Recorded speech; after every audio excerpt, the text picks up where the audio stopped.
सियासत में दोस्ती और बगावत का मेल होता है तो दिल्ली के सिंहासन भी हिल जाते हैं। कल दिल्ली में नीट के मुद्दे पर विपक्ष के महाप्रदर्शन का सबसे बड़ा केंद्र और सेंटर ऑफ अट्रैक्शन रहे समाजवादी पार्टी के अध्यक्ष अखिलेश यादव, राहुल गांधी के साथ हुई उन गुप्त बैठकों की पटकथा जो कल दिल्ली की सड़कों पर एक बड़े सियासी सैलाब के रूप में पड़ी। अपने जिगरी दोस्त और सियासी साथी राहुल का साथ देने के लिए जब अखिलेश यादव लोक कल्याण मार्ग के बैरिकेड्स लांघकर पहुंचे तो सत्ता के महलों में खलबली सी मच गई। सरकार जानती थी कि अगर यूपी के ये दोनों लड़के एक साथ खड़े हो गए तो सिस्टम का बचना मुश्किल हो जाएगा। फिर क्या था, दिल्ली पुलिस पूरी ताकत के साथ मैदान में उतरी और एक पूर्व मुख्यमंत्री और उत्तर प्रदेश के कद्दावर नेता को पुलिस ने चारों तरफ से घेरा और सरेआम सड़क पर घसीटते हुए बस में ला दिया। लेकिन अखिलेश के तेवर टस से मस नहीं।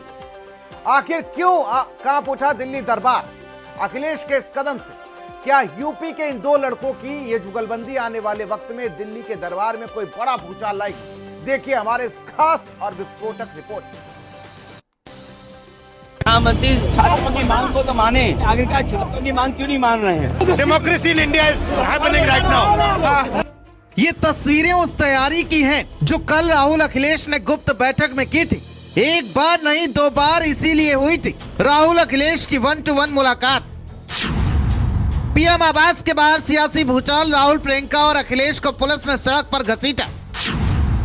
नीट पर आर पार का रण, दोस्त का साथ देने पहुंचे अखिलेश यादव को पुलिस ने धरने से उठाया। सपा के हुंकार, बीजेपी सरकार अत्याचारी, दिल्ली में खाकी वर्दी बनाम विपक्ष का महासंग्राम। हाथ पकड़ा तो भड़के राहुल गांधी, गुस्से में पुलिस से छुड़ाया हाथ, फिर सड़क पर लेट गए। Democracy in India is happening right now. Democracy in India is happening right now.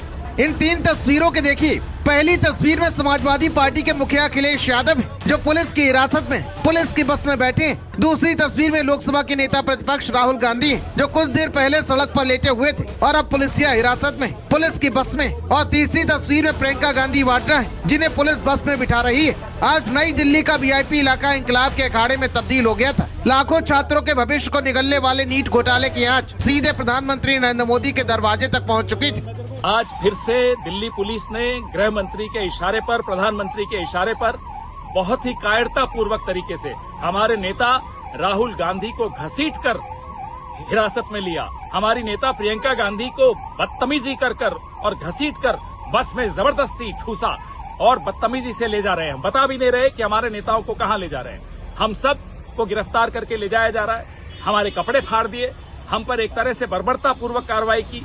प्रधानमंत्री आवास के बाहर पुलिस का भारी लाव लश्कर और पैरामिलिट्री फोर्स तैनात थी। लेकिन इसी बीच पुलिस के इस अभेद्य चक्रव्यूह को तोड़ते हुए एक और बड़ा चेहरा वहां दाखिल हुआ। वो थे समाजवादी पार्टी के मुखिया अखिलेश यादव। अखिलेश अपने सियासी और निजी दोस्त राहुल गांधी का साथ देने, छात्रों की आवाज में अपनी हुंकार मिलाने ठीक उसी धरने पर पहुंच गए। यूपी के दो लड़के एक बार फिर सत्ता को चुनौती देने के लिए एक ही फ्रेम में थे। लेकिन ये बात शायद सिस्टम को बर्दाश्त नहीं हुई। देखिए, जिम्मेदारी ये बनती है कि प्रधानमंत्री मांग को तो माने, छात्रों की मांग को तो माने, आखिरकार छात्रों की मांग क्यों नहीं मान रहे हैं? काकी वर्दी ने अपना वो अमानवीय चेहरा दिखाया जिसने सारी मर्यादाओं को तार तार कर दिया। पुलिस ने सबसे पहले अखिलेश यादव को ही अपना निशाना बनाया। अखिलेश को पुलिस वालों ने चारों तरफ से घेर लिया। अखिलेश यादव डटे रहे, लेकिन दिल्ली पुलिस ने बल प्रयोग करते हुए उन्हें धरने से उठा दिया और सरेआम घसीटते हुए वहां से हटा दिया। एक पूर्व सीएम के साथ ऐसा बर्ताव सपा ने तुरंत हुंकार भरी और ऐलान कर दिया। ये बीजेपी की अत्याचारी सरकार जो अपने खिलाफ उठने वाली हर आवाज को पुलिस के जूतों से कुचलना चाहती है। भारतीय जनता पार्टी अपने मंत्रियों पे और संगे साथियों पर इसलिए दबाव नहीं बना पा रहे हैं और इस्तीफे का दबाव इसलिए नहीं बन पा रहा है क्योंकि वो जानते हैं अगर इस्तीफा दे दिया तो दबे हुए राज भी वो न खोल दें। इसलिए भारतीय जनता पार्टी अपने किसी संगी साथी मंत्री पर दबाव नहीं बना पा रहे हैं।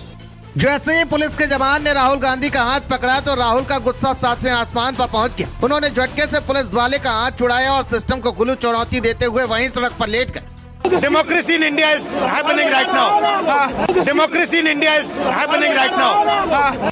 अब देखना ये होगा क्या पुलिस की लाठियों और हिरासत के दम पर नीट घोटाले की काली को धोया जा सकेगा। क्या शिक्षा मंत्री धर्मेंद्र प्रधान अपनी कुर्सी बचा पाएंगे या फिर राहुल और अखिलेश के सियासी गठबंधन दिल्ली दरबार में कोई नया भूचाल लाएगा।